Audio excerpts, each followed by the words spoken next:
A pleasant afternoon, evening everyone. I am Christine Almeida and today I will be discussing grading creative writing tasks, rubrics, and creative writing for teaching and learning.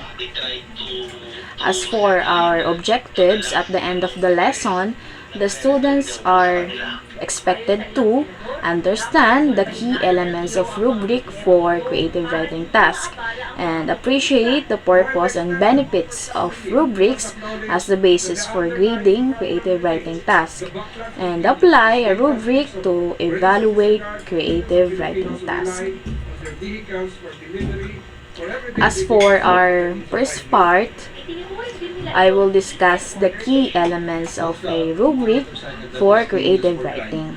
But before that, it is important to have a rubric that emphasizes the unique aspects of this genre. A well-structured rubric not only helps evaluate students' work objectively but also provides clear guidelines for improvement. Meaning to say, it is important to create a grading guide or rubric because it highlights the special features or types of writing. A well-organized rubrics help teachers grade their students' work fairly and give students clear advice on how to improve their writing. So here are the key elements to consider when creating an effective rubric for creative writing. So our first element is criteria. Criteria are the specific standards or rules used to judge or evaluate something. For example, originality. A rubric should prioritize originality, encouraging students to think outside the box, which means valuing unique and creative ideas. It shows how creative the writer is. For example, she or he wrote something that are new to the eyes of the readers. Another one is engagement. If a piece of writing can capture the reader's attention or make them feel emotions or make them feel curious, therefore it makes an engagement to the reader. Because a captivating story or piece of creative writing should engage the reader from the beginning to end. Another one is the structure. Structure, it includes how piece of a writing is organized and structured.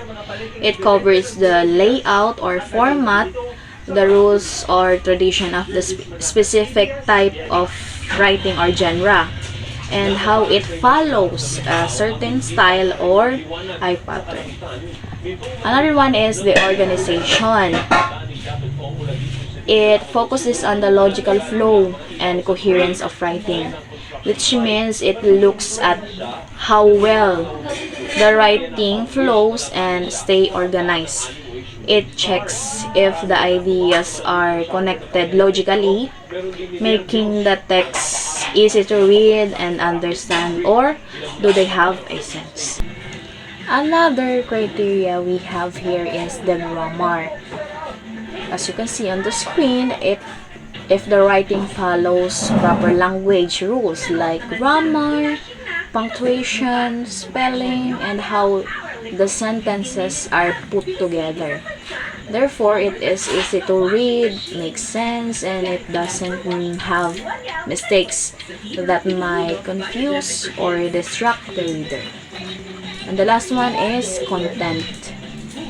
It encompasses the themes, messages, creativity, and depth of the work. Therefore, it includes the main ideas, messages, creativity, and how deep the work is. It is the most important part of writing because it assesses how well the writer expresses their thoughts and how the writers captures the reader attention. And moving on to another key elements we have here, which is the descriptors. These are the specific words or phrases used to explain or describe the qualities characteristics or features of something. I have here 4 examples of descriptors that are commonly used based on my research, but you can think of your own descriptors depending on what you want. We have here excellent, good, fair, and poor. The first one is excellent. It demonstrates outstanding proficiency in all aspects of evaluated criteria. Therefore, this means that the work shows excellent skills in every part of what was being evaluated. Kumbaga, it goes beyond what was being expected and shows a lot of creativity, expertise, and careful attention to the details. It is the highest part of the descriptors. The next one is good. It meets the criteria effectively, showing strong proficiency with minor areas for improvement, meaning that the work is successfully meets the requirements and shows a moderate level of skills, unlike the excellent one, with only few minor things that could be better or that needs for improvement. Also, the writing is original, well crafted, and clearly demonstrate good grasp of what was expected in the task. The next descriptor we have here is fair. It is, I think it is at the middle of grading creative writing task.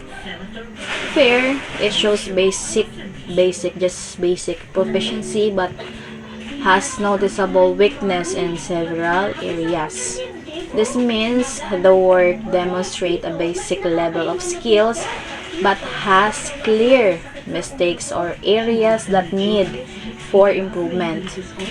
The writing maybe meets some of the requirements, but it doesn't fully meet all of them, showing that the work needs more revision to become better.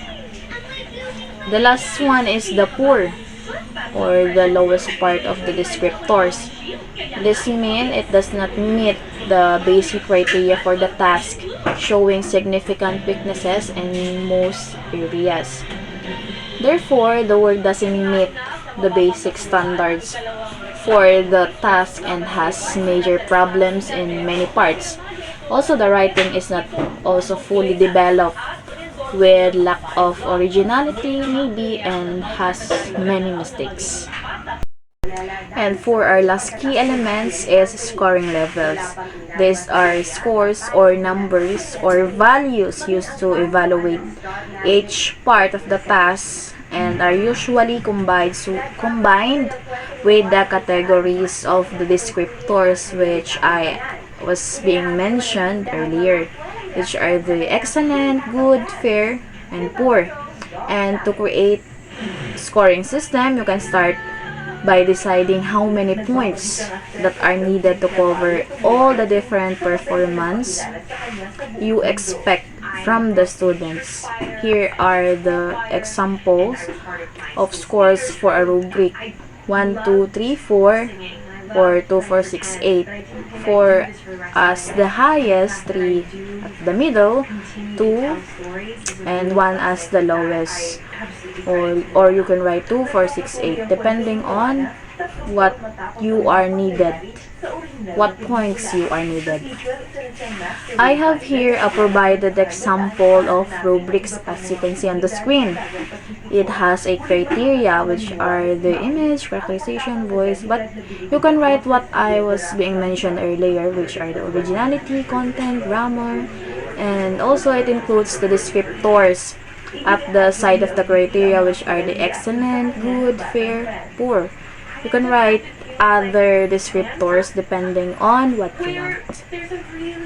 And for the scoring levels, you can write it at the side of the descriptors.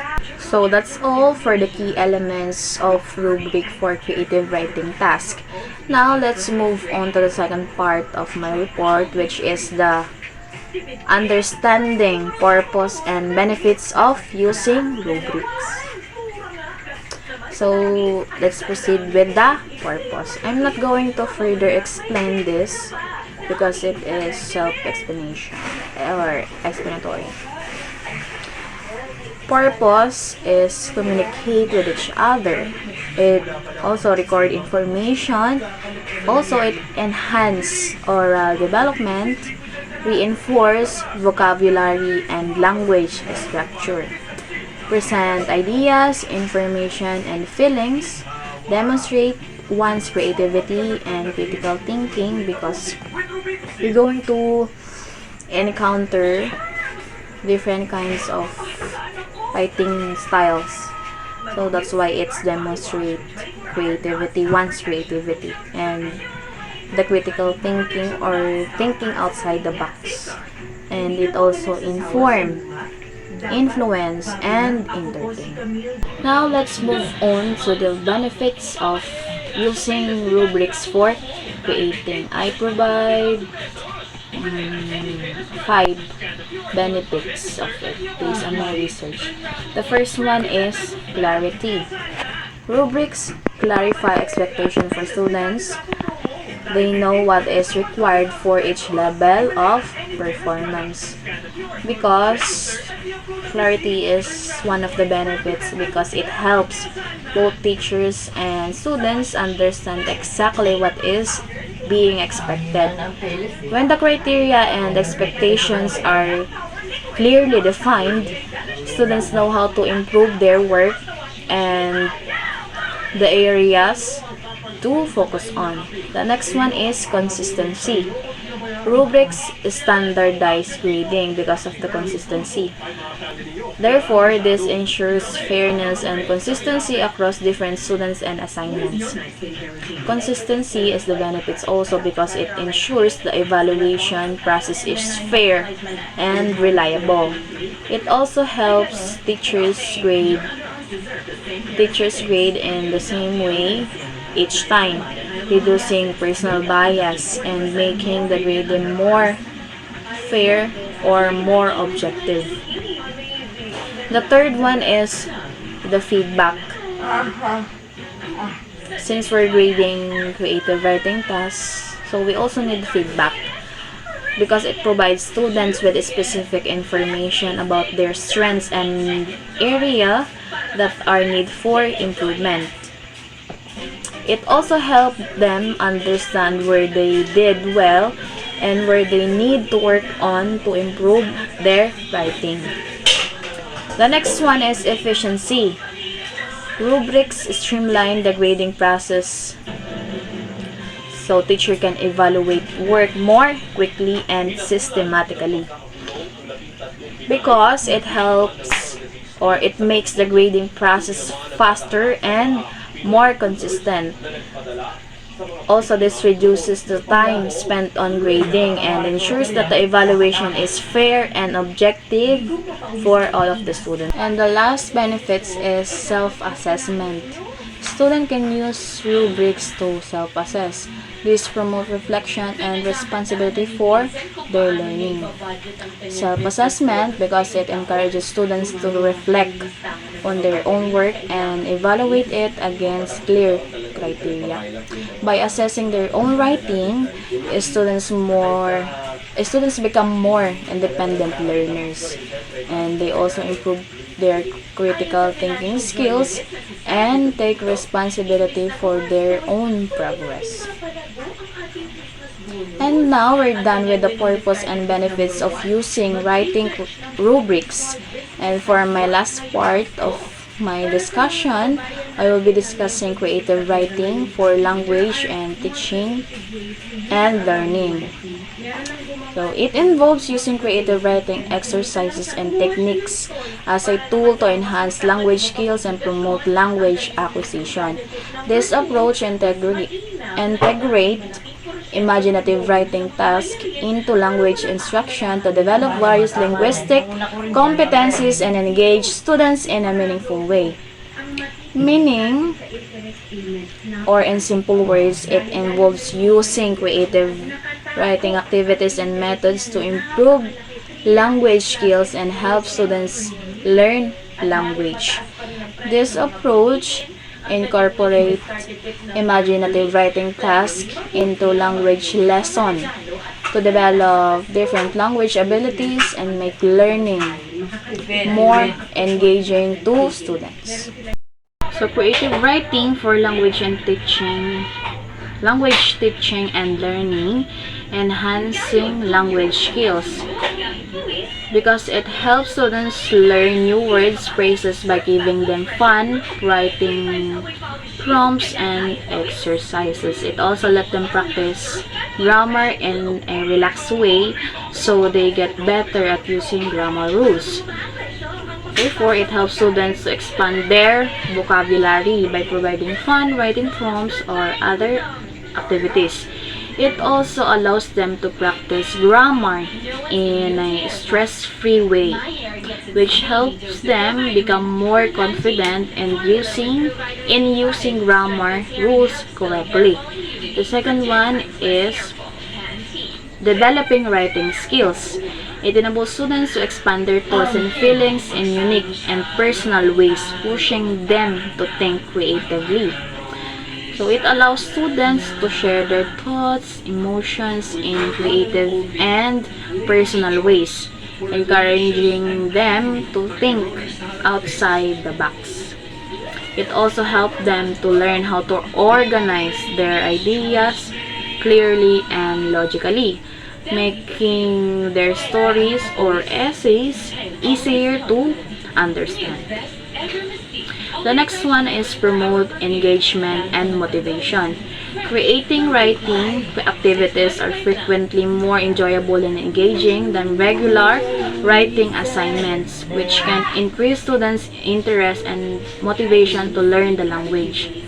Since creative writing activities are often more fun and interesting than a traditional writing task, making them more appealing to students. This activity sparks imagination and allows students to explore their creativity, which can make the learning process feels less like a chore, like a household chore.